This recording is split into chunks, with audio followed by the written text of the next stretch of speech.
Hello everyone. तो हमारा analysis शुरू करने के पहले ये फ्लोपो बिजनेस न्यूज़लेटर है। इसी न्यूज़लेटर से हम आजकल अपने सारे एनालिसिस करते हैं और बहुत ही हाई क्वालिटी न्यूज़लेटर है। हमारे जो लेटेस्ट वीडियोस में जो आप डॉक्यूमेंटेशन देखते हैं वो यही लोग बनाते हैं। अगर आप लोग एफर्ट कर सकते हैं तो ज़रूर ले लीजिएगा, बहुत अच्छा न्यूज़लेटर है। चलिए तो फिर शुरू करते हैं। तो फिर आज अपन डिस्कस करने वाले हैं नेक्टर लाइफ साइंसेज लिमिटेड का। इनके ऊपर एक रेड फ्लैग रिपोर्ट निकाली है फ्लोबो बिजनेस न्यूज़लेटर ने। काफ़ी अच्छा न्यूज़लेटर है, जैसा आप लोगों को पहले ही बताए हैं। अगर आप लोगों को इनका एनालिसिस अच्छा लगता है तो इनको आप सब्सक्राइब कर सकते हैं। नीचे हमने लिंक में दे दिया है, सारी चीज़ें डिस्क्रिप्शन में दिया हुआ है। और यहाँ पे इनकी प्राइसिंग है, हाईली रिकमेंडेड न्यूज़लेटर है।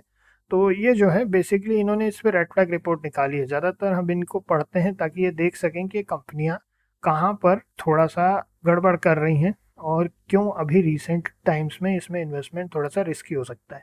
तो पैसे बचाने में मदद करती है ये रिपोर्ट। तो इसमें पहला इन्होंने एक इन्वेस्टमेंट डिस्क्लेमर दे दिया है कि इन्फॉर्मेशनल पर्पसेस के लिए है, कोई फाइनेंशियल एडवाइस नहीं है। तो इसको अपन इन्फॉर्मेशन के पर्पज से एक बार पढ़ते हैं और उसके बाद फिर अपना व्यू खुद बनाएंगे इसमें। तो क्रिटिकल फाइनेंशियल डिस्ट्रेस, सबसे पहले ऑपरेशनल कोलैप्स के बारे में बताया उन्होंने। Company has reported near total implosion in their sales revenue in the last quarter indicating catastrophic loss. तो बेसिकली बता रहे हैं कि बिजनेस को काफ़ी लॉसेस हुए हैं, प्रोडक्शन शट डाउन हुए हैं, रिस्ट्रक्चरिंग और डिस्पोजल एक्टिविटी चल रही है इसमें।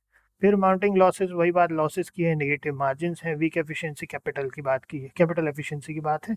तो कैपिटल एफिशिएंसी में क्या क्या आ जाता है? रिटर्न ऑन इक्विटी आ जाता है, रिटर्न ऑन कैपिटल एम्प्लॉयड आ जाता है। तो उनके पीयर्स के मुकाबले यानी दूसरी कंपनियों के मुकाबले रिलेटिवली नेगेटिव है। तो ये जो चीज़ें हैं इसका काफ़ी सीरियस चीज़ें हैं ये।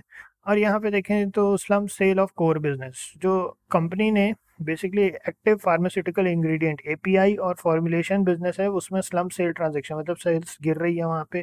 फिर जो है while they stated is to repay debt and pivot towards new areas, the sale of primary revenue generating sources create major uncertainty।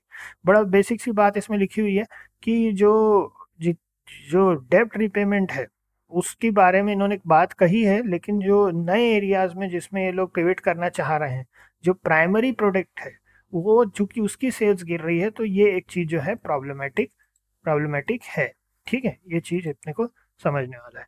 फिर कंसंट्रेशन रिस्क है। तो बिफोर डी इन्वेस्टमेंट, जो डी इन्वेस्टमेंट के पहले कंपनी क्या है, हैविली कॉन्सेंट्रेटेड थी anti infective segment में। तो उससे क्या हुआ बेसिकली, प्राइमरीली इन्होंने एक मेडिकल टर्म है ये, एक्सपोजिंग टू इंटेंस कंपटीशन। तो इंटेंस कंपटीशन था, तो इस कारण से क्या हुआ, थोड़ा सा इनको और ज़्यादा प्रॉब्लम फेस करना पड़ा। तो सक्सेशन एंड मैनेजमेंट चेंजेस, तो reports indicate a history of management changes indicating a dissociation of family members from the business. तो timely and transparent financial reporting is also been concern. तो ये सारी चीज़ें management concerns की बात कही है। रेगुलेटरी एक्सपोजर की बात करें तो pharmaceutical industry specially API and formulation manufacturing is highly regulated. क्या है ये, जो मेडिकल इंडस्ट्री है हाईली रेगुलेटेड इंडस्ट्री है। तो कंपनी क्या है, डिलेड या फिर फेल्ड प्रोडक्शन अप्रूवल और कंप्लायंस चेंजेस से भी डील कर रही है। तो गवर्नेंस एंड स्ट्रक्चर इश्यूज, तो हाई प्रमोटर प्लेजिंग, जिसको अभी अपन डिस्कस करेंगे जब अपन इनके फाइनेंसेस देखेंगे। बाकी इन्होंने ऑलरेडी ये बात मेंशन कर दी है कि हाई प्रमोटर प्लेजिंग है। ठीक है, तो ये न्यूज़ लेटर की ये चीज़ अच्छी लगती है कि टाइम भी बचाता है ना, आप फटाफट अपना व्यू बना सकते हैं। हमारा तो ऐसा है कि जिन पे ये लोग रेड फ्लैग रिपोर्ट निकालते हैं नियर फ्यूचर में इन्वेस्टमेंट उसमें रोकना अच्छा है। तो हाई प्लेजिंग लेवल्स हैं जिसमें सिग्निफिकेंट रिस्क है, sharp drop in stock prices है, को ट्रिगर मार्जिन कॉल के बारे में बता रहे हैं कि हो सकता है मार्जिन कॉल ट्रिगर करे। हाई डेप्थ मैट्रिक्स हैं, तो डी टू ई रेशियो जो है वो basically compare to industry average high है, और फाइनेंशियल लेवरेज इससे ऑफ कोर्स इसी से हाई है ना, डी टू ई रेशियो से अपन डायरेक्ट कनेक्ट कर सकते हैं। While the cell proceeds are intended for डेब्ट रिपेमेंट, द हिस्ट्री ऑफ डेब्ट restructuring and moderate to high overall gearing is a concern. ठीक। फिर insider trading and take over disclosure, the frequent disclosure related to insider transactions and substantial acquisitions of shares, जो एसएएसटी है, point two significant movement in ownership. तो ownership क्या है, यहाँ change होने के चांसेस दिख रहे हैं, मूवमेंट हो रहा है, मतलब चेंज भले पूरा ना हो बट अच्छा मूवमेंट हो रहा है। तो ये क्या है, वॉलेटिलिटी और अनसर्टेनिटी को बताता है, क्योंकि जो लोग ऑलरेडी होल्ड किए हुए हैं वो लोग उसको उतना कॉन्फिडेंस से होल्ड नहीं कर रहे हैं। तो ये एक बड़ी प्रॉब्लम है, जो बड़े होल्डर शेयर होल्डर्स उनकी बात हो रही है। Why investor should be cautious, तो पहले ही बता दिया, fundamental business risk, lack of clarity in post sale, इसको अगर आप चाहें तो इनका न्यूज़लेटर अगर आप ले लेते हैं तो ये आपके ईमेल पर डायरेक्ट आ जाता है, जो कि काफ़ी अच्छा रहता है ना। साल के कम से कम 500 पेपर्स आते हैं इसमें और बहुत काम के रहते हैं। तो इसमें ये है फिर लैक ऑफ क्लियर, फिर governance and promoter concern, high volatility and risk. तो इस तरीके से ओवरऑल इन्होंने इसके ऊपर एक रिपोर्ट बनाई है। अब अपन चलते हैं थोड़ा सा अपना रिव्यू बनाते हैं। 19.99% की एक लास्ट सेशन में रैली किया था, अभी चल रहा है 17 रुपीज़ का।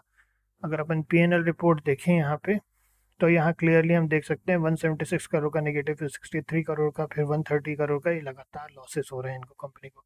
इधर की अगर अपन बात करें तो 114 करोड़ का नेगेटिव, फिर 5 करोड़ का पॉजिटिव, फिर 24 करोड़ का नेगेटिव, फिर 25 करोड़ का पॉजिटिव, फिर 73 करोड़ का नेगेटिव। तो बहुत ज़्यादा फ्लक्चुएशन है, ठीक है।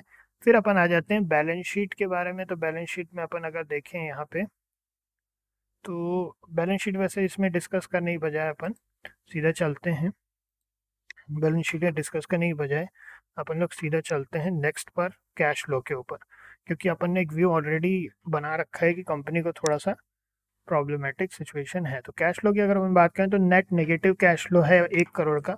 और उसके बाद अगर अपन देखें यहाँ पे आगे, तो ओवरऑल इसमें अपने को यहाँ पे दिख रहा है कि highest positive cash flow operating activity से है 169 करोड़ का, बट उसके फाइनेंसिंग एक्टिविटी में 128 करोड़ का नेगेटिव, इन्वेस्टिंग एक्टिविटी में 42 करोड़ का नेगेटिव है। अगर अपन इनकी थोड़ा सा देखें और अच्छे से, तो वर्किंग कैपिटल चेंजेस में देखें तो 192 करोड़ है। प्रॉफिट्स ऑन ऑपरेशंस देखिए, -23 करोड़ का नेगेटिव है ऑपरेशन से। तो इनका क्या है, अदर वर्किंग कैपिटल आइटम्स में 192 करोड़ का है। तो ये एक चीज़ जो है थोड़ा सा ध्यान रखने वाली है, ठीक है।